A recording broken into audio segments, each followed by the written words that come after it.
Hello, Star Wars Galaxy of Hero players, and Ordo here. Today, I'm going to be talking about Boba Fett, Scion of Jango.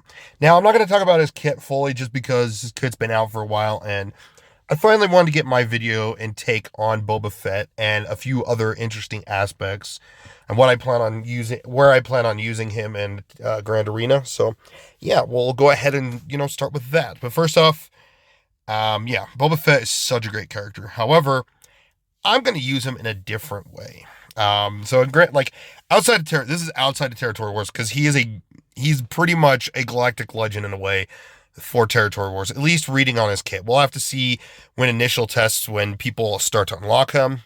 But I am still going to work towards him eventually. Depends on how long it takes for even like I still don't know exactly where the best place to farm Razor Crest outside of spending money and going through the stores of Conquest, which burns a lot of Conquest currency, especially when you have to wait like a month each time to get maybe 15 shards. That's horrendous. It's like, I don't know. Capital Games needs to fix farming characters, especially newer ones. They just need to fix it a little better than that. Because it's just ridiculously stupid. It's the same with Territory War ones. Like, Kiadi Mundi. I still don't have him unlocked. And I don't have him 7-star. And I feel like at this point, they need to like double the amount of currencies and stuff like that. So, but that's, definitely another topic for another time. But Boba Fett, Scion of Jango, he's definitely one of those characters that are just big money characters. And you have to definitely work. Of course, it also helps with Conquest actually being better. That's another thing. But okay, so this is my take. So right now, as you can see, my Aura Singh Bounty Hunter team is my main go-to Bounty Hunter team. It counters a lot of different stuff, some of the weaker Padme teams, especially the Padme teams that lose out a lot of their key characters because of Master Kenobi. If you don't have Master Kenobi, then, there'll be an interesting challenge. But this is my go-to Bounty Hunter team. However, I tend to use a team similar to this, but with IG-88 and then another Scoundrel in another slot so that, I have two Bounty Hunter teams. Like maybe Embo I actually throw in there instead of but I plan on doing this team comp right here. Jango Fett, because outside Territory Wars, I feel like Jango Fett's leadership is just so much better. And I'm going to review that real quick. So, Scoundrel, all the allies have 50% crit avoidance when they have tenacity up. Outside of that, they don't have any critical avoidance at all, which I don't know why they didn't do like 25% doubled when they have tenacity up. And then whenever debuff Bounty Hunter or Scoundrel ally gain 40%, while debuffed, they gain 40% critical damage. So there's that. And again, you have to, while buffed, damage a debuffed enemy 20 times. So, yes, you can have Scoundrels contribute towards that. But again, I feel like Jango's contract is just better.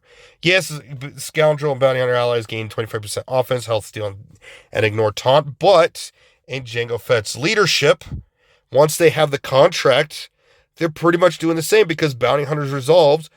They gain critical chance, but Bounty Hunters resolve, which gives them an extra life if they don't already have one. And it allows them to, Bounty Hunters resolve allows them to ignore taunts. So that is just a big, and then when they revive, they get revive at 100% health. Yeah, it's so much better, I feel like, than Scion of Jango's kit or leadership. And plus there's a leader boost. Now, again, one of the things with this one is once you do get to this, while in Territory Wars, this is where everything changes. Bounty Hunter allies will gain speed, mastery, potency, health, and protection, and take 18. I don't know why it's not like 20 or 15%. It's 18% less damage. That's awesome. That is awesome for this kit. That is where Boba Fett's leadership will triumph over Jango's. But aside from that, again, this is Grand Arena I'm talking about. I'm going to have Jango Fett actually run as the leader.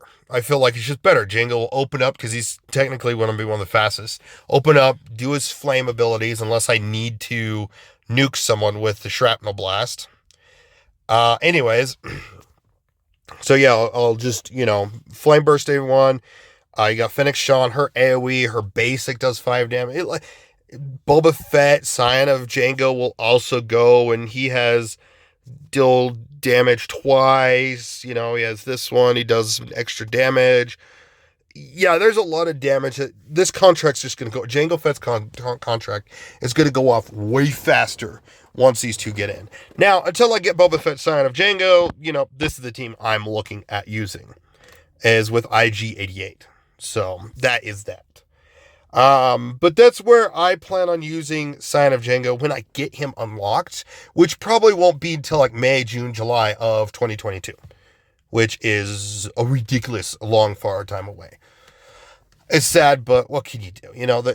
They made Conquest so much harder in such a long, well, not harder per se, but just so much grindier, and it's just, I don't have time to sit down. And if they decided to do that extra grindiness, they should have given us a third week, so we have 3 weeks on, 1 week off, instead of having 4 weeks off, which, oh man, that took a while before it came back. And if Conquest is not running, you're not earning any shards towards these Conquest characters, which is a big disappointment. Big disappointment. So, yeah. And honestly, I'm going to go quickly to my characters. This is where my Conquest characters are. Oh, I forgot to... Whoop. Yeah. This is Ahsoka. I'm far off from her. And then I got Maul. And then Boba. Of course, Boba, I'm definitely going to at least have like maybe 120, maybe no more than 150 before he goes and is subbed out for someone else. So we'll see how that goes. Now, another thing I want to talk about with the new Boba Fett is one of the things he brings to the table, him and Fennic, is in the leadership, they allow Scoundrels to help work towards bounty hunter contracts. And that's phenomenal. That is a phenomenal aspect to these characters. However, I wish there was a few more characters. And I have a list of, about 7 characters that could actually get this attributed to them. And mostly in a unique way. So, oh yeah, by the way, this is 4 characters that start the battle with Bounty Hunters Resolve. Mando and Aurra Sing teams will like it because the characters are buffed all the time until they die. Or until the end of the battle. So, I just want to make sure, you see that. Now, let's talk about the first 5. I'm going to talk about Aurra Sing. Actually, I'm going to talk about her and Cad Bane. Aurra Sing and Cad Bane definitely should have Scoundrel support their leadership. One reason is the fact that in lore, and a lot of the things they do pull in a lot of these characters is they do it based on lore and whatnot. Pull it from, canon and legend continuity and lore, like their abilities and stuff like that. So that's awesome. Not always, because, characters like Darth Revan will probably dominate Traya, Sion, and Nihilus, but Traya, Sion, and Nihilus will dominate Kylo Ren. Yet, we have Supreme Leader Kylo, which dominates a lot of characters. Yeah, I know. It's a balancing game. But Aurra Sing and Cad Bane, both in canon, actually went and helped rescue Zero the Hutt, and they both used various, like Black Sun IG-86 droids, which those characters should get the Scoundrel tag, and other various mercenaries that weren't really, bounty hunters in a way. So why can't their leaderships actually reflect that? It would make their leaderships better in some ways. It would also allow some of these characters to be a little bit more unique, to allow various other characters to contribute. So you can be like the Aurra Sing team. If you take out Bossk and Boba, throw them in another bounty hunter team, you could still go run like Mission in Zalbar. And right there, you got another 5-man team that can take on various characters, various teams with Mando and Grief. So why couldn't we do that? That'd be kind of nice. It would, allow players to be a little more creative with their teams. Next one is Embo. A lot of people wouldn't mind having, I'm sure this would be a great way to boost Embo's leadership in a unique way. Outside of, I feel like, damage an enemy without buff 15 times. A lot of characters are starting the battle with a buff that can be dispelled. This leadership should not count towards those buffs. I'll say that right now, and I definitely will cover that in another video in the future, sometime in the future. But damage an enemy without any dispellable buffs. If they have a undispellable buff, it won't count. So that this way, Embo's leadership is a little bit better, is more effective. But aside from that, though, it'd be kind of also cool to have Scoundrels contribute towards that. Because there's a few Scoundrels, like L3, once she pops her head, she's going to have that counter chance. And then, if the enemy doesn't have a buff, she's going to counter that enemy and, help contribute towards that. Next is Mando, because he already gives Scoundrels bonuses. So why not just have him with Scoundrels too? He's worked with various Scoundrels, like when he went to free the Twilight guy and swap places with all the others. Like, what's his name? Yeah, there was a group, it was in this 6th episode of season 1. But yeah, he worked with some various Scoundrels, so why not allow him to do that as well? And Zamwazel definitely would be really nice. And also, the reason why I'm saying this is because I've always had a fascination of Mob Enforcer getting some sort of love, and the best way to do that is have it through this leadership. Bounty Hunter and Scoundrel allies get these stats, get the recovery, help inflict thermals, and then they should also add where if a Bounty Hunter ally, tank ally, Bounty Hunter Scoundrel ally inflicts a thermal, they gain taunt for a turn or two. And this would actually, boost that up in the leadership. It would allow Mob Enforcer, like especially in 3v3, you go Zam, Greedo, Mob Enforcer, go. Or Dengar, go, and you got yourself a team with a tank that will taunt and annoy the opponent. So, yeah. And then there are 2 others. Greedo, just because Greedo's just sucks completely. So just add that in there. And IG-88 would be one unique one, and that would be droids contribute. Yes, it would mean he would lead a bunch of different droid teams, and those droid teams they'll sub Grievous out for him, pretty much. Like, just because oops, that's not the leadership. This is the leadership. Because once the payout's active, Bounty Hunter and droid allies gain offensive potency. So that's going to boost the droid team in a unique way. Yes, you lose all the turn meter shenanigans from Grievous's leadership. However, you grant them all a payout, so they're going to get more stats. Do more, like B1 gets more offense, which is great for him. And potency, which is also great. Even B2 Super Battle Droid.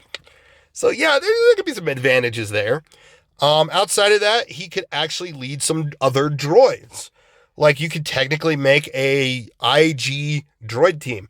IG-88 lead, IG-86. You'd have to run Queel so you can do stuff with IG-11 to make him better. And then IG-100 Magna Guard. Boom, you got yourself an IG Intergalactic, or I think it's Intergalactic Banking Clan is the IG part. But anyways, IG team, IG droid team. And there you go. You got yourself a cool aspect in that. Granted, Queel wouldn't get a bonus unless they decide to just let it go Scoundrels and droids. It'd be kind of really, deep. But it'd be really unique to allow him to do that. Plus, looking at it, though, let's go here. This is the last thing, though. Droids, you can run characters like HK-47, R2-D2, Droidica, any of those characters that T3 and 4 that actually have no home at all. L337 with R2, HK, and T3. You got yourself a good team right there. And they would all get the bonus, extra offensive potency. So, yeah, I don't know. But that's my thoughts on Boba Fett and the current teams I plan on using, as well as what characters should get the bonus of allowing Scoundrels, or in IG-88's case, droids to help towards these contracts. But aside from that, let me know what you guys think in the comments below. Do you agree with this? Do you disagree?